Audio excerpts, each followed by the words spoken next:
कांग्रेस के लिए गांधी परिवार और भाजपा में नरेंद्र मोदी जी, क्या सच में ये अपनी पार्टियों के लिए बहुत इंपॉर्टेंट फिगर हैं? और अगर ऐसा है तो इसकी वजह क्या है, आइए जानते हैं।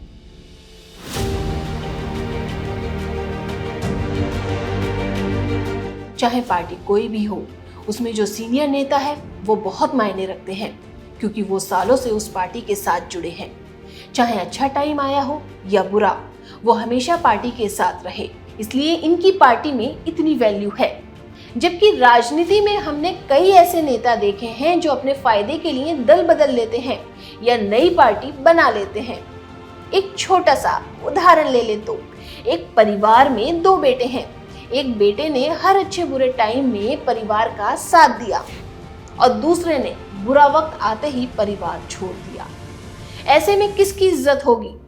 ठीक वैसे ही जिन नेताओं ने पार्टियों के पतन के बावजूद उनका साथ दिया, डाउनफॉल के बाद पार्टी को फिर से खड़ा किया, आज उनकी वैल्यू है। चाहे फिर वो नरेंद्र मोदी जी हो या राहुल गांधी। आइए सबसे पहले बात करते हैं 138 साल पुरानी कांग्रेस पार्टी की। देश की सबसे पुरानी पार्टी कांग्रेस साल 1885 में बनी थी और इस बात को भी नकारा नहीं जा सकता कि इसने देश को आजाद करवाने में काफी अहम रोल अदा किया था। ये पार्टी कई बड़े नेताओं का गढ़ था, लेकिन आज हम कांग्रेस में सिर्फ नेहरू गांधी परिवार की बात करेंगे। 1919 में नेहरू गांधी परिवार से पहली बार कांग्रेस के अध्यक्ष मोतीलाल नेहरू बने थे। उनके बाद 1929 से 30, 1936 से 37 और 1951 से 54 तक जवाहरलाल नेहरू कांग्रेस के अध्यक्ष बने। वो आजाद भारत के पहले प्रधानमंत्री भी थे।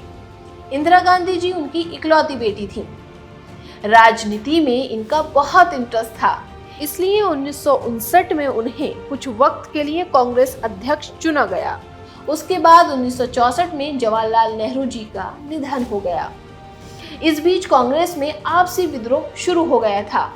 इस दौरान इंदिरा गांधी कांग्रेस की अध्यक्ष नहीं रही, लेकिन 2 साल बाद देश की प्रधानमंत्री बन गई और 2 पारियों में 15 साल से ज्यादा देश की प्रधानमंत्री रही। इस बीच 1978 से 83 तक उन्होंने कांग्रेस की कमान भी संभाली, लेकिन दुर्भाग्यपूर्ण था कि अक्टूबर 1984 में उनके ही बॉडीगार्ड ने उनकी हत्या कर दी। 1 साल बाद न चाहते हुए भी राजीव गांधी जी को कांग्रेस का अध्यक्ष बनना पड़ा। अपनी पॉलिसीज, अपने डिसीजन और कई वजहों से इंदिरा गांधी जी बहुत से सवालों के घेरे में थीं। लेकिन 1984 में जब राजीव गांधी जी प्रधानमंत्री बने तो ये साबित हो गया कि अब भी देश की जनता कांग्रेस और गांधी परिवार पर विश्वास करती है। राजीव गांधी का राजनीति से कोई लेना देना नहीं था। सिर्फ इंदिरा गांधी के बेटे होने के नाते जनता ने उन्हें बहुमत से जिताया था। लेकिन गांधी परिवार की मुसीबतें अभी खत्म नहीं हुई थी और 21 मई 1991 को राजीव गांधी जी का निधन हो गया। आपसी अनबन के कारण कांग्रेस बुरे तरीके से टूट गई थी। सिर्फ कांग्रेस ही नहीं, पूरे देश के लिए 1991 से 98 का दौर खराब रहा, क्योंकि इस बीच देश ने 5 प्रधानमंत्री देखे।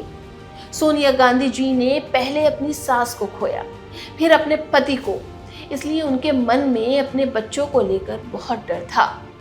वो सदमे में थी, लेकिन फिर भी नेताओं के आग्रह और कांग्रेस को बचाने के लिए 7 साल बाद सोनिया गांधी कांग्रेस की अध्यक्ष बनी और 2017 तक उस पद पर रही। नो डाउट इस बीच कांग्रेस में लीडरशिप और मैनेजमेंट काफी सही रहा, जिसकी वजह से 2004 से 2014 तक कांग्रेस सत्ता में रही।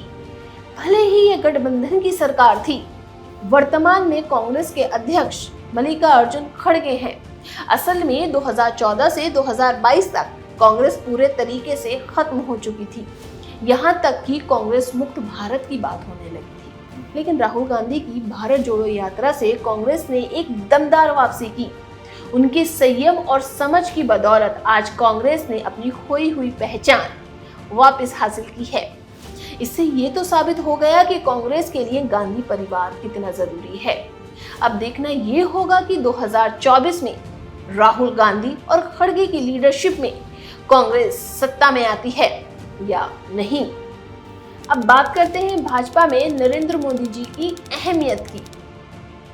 अटल बिहारी वाजपेयी जी और लाल कृष्ण आडवाणी जी ने अप्रैल 1980 में बीजेपी की स्थापना की थी। शुरुआत में भाजपा ने काफी उतार चढ़ाव देखे, पार्टी को बहुत स्ट्रगल करनी पड़ी। 1998 से 2004 तक उन्होंने गठबंधन की सरकार भी चलाई, जिसमें अटल बिहारी वाजपेयी जी प्रधानमंत्री रहे। लेकिन आज भाजपा एक राष्ट्रवादी शक्ति के रूप में उभरी है। 2014 से लेकर अब तक प्रधानमंत्री नरेंद्र मोदी जी की लीडरशिप में 2 बार सत्ता में आ चुकी है। आखिर ऐसा क्या हुआ जिसकी वजह से लगभग पूरे देश में मोदी लहर छा गई? आखिर क्यों जनता ने इस पार्टी पर इतना विश्वास किया? असल में इसका कारण मोदी जी का गुजरात मॉडल, भ्रष्टाचार मुक्त भारत और विकास जैसे मुद्दे थे। हिंदुत्व और राष्ट्रवाद से आगे निकलकर उन्होंने आम जनता के मुद्दों की बात की। सीधी सी बात है कि अगर भाजपा सिर्फ हिंदुत्व और राम मंदिर के भरोसे रहती और बीजेपी में मोदी फेस नहीं होता तो शायद बीजेपी को इतना बहुमत कभी नहीं मिलता। और ये बात भाजपा नेता बहुत अच्छे तरीके से जान चुके हैं। इसलिए सारे के सारे नेता सिर्फ नरेंद्र मोदी को सपोर्ट कर रहे हैं। उनमें प्रधानमंत्री या किसी भी बड़े पद के लिए आपस में कोई कंपटीशन या मतभेद नहीं है। असल में मोदी जी बीजेपी का एक टर्निंग पॉइंट रहे हैं, इसलिए भाजपा नेता भी उन्हें फुल सपोर्ट करते हैं। मोदी जी की क्वालिटी की वजह से ही पार्टी में एकजुटता है और यही कारण है कि भाजपा पूरी तरह से मोदी में हो गई है। द रेवोल्यूशन देशभक्त हिंदुस्तानी सिर्फ यही कहना चाहता है कि जो व्यक्ति सभी की जिम्मेदारी लेता है वही परिवार का मुखिया होता है और इसलिए बाकी लोग उसकी सुनते भी हैं। ठीक वैसे ही राजनीति में जिन लोगों ने हमेशा अपनी पार्टी, अपने सदस्यों और अपने हर एक्शन की जिम्मेदारी ली है, आज पार्टी में वही नेता फाइनल डिसीजन मेकर है, फिर चाहे वो गांधी परिवार हो या मोदी जी। और यही एक लीडर की जिम्मेदारी भी है, क्योंकि राजनीतिक पार्टियां भी एक परिवार की तरह हैं।